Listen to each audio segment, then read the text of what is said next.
Hi friends, இந்த வீடியோவில் வந்து நம்ம என்ன பார்க்க போகிறோம் அப்படின்னு கேட்டிங்கன்னா, இப்போ நம்ம தமிழக வெற்றி கழகத்தோட தலைவர் தளபதி விஜய் வந்து லேட்டஸ்ட்டாக நடந்த மதுரை மாநாட்டில் வந்து நிறைய விஷயங்கள் பேசியிருந்தாங்க.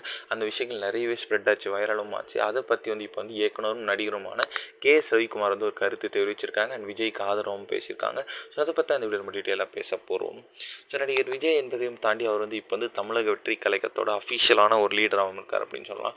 ஒவ்வொரு ஸ்டெப்பாக வந்து அந்தந்த கட்சியை வந்து முன்னுக்கு வந்து எடுத்துகிட்டு போயிட்டே இருக்காரு. அண்ட் மக்கள் மத்தியில் ரொம்ப பெருசாகவே நின்றுட்டுருக்கு.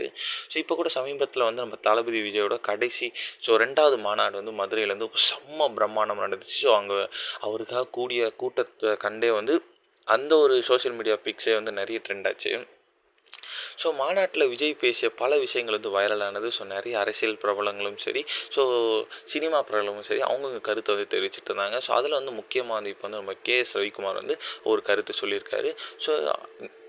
மெயினாக வந்து நம்ம மாநாட்டில் வந்து நம்ம தளபதி விஜய் வந்து முதலமைச்சர் அங்கிள் அப்படின்ற கூப்பிட்ட விஷயம் தான் ரொம்பவே ட்ரெண்ட் ஆச்சு. அண்ட் நிறைய பேர் வந்து தவறான ஒரு இதுவாகவும் பேசினாங்க.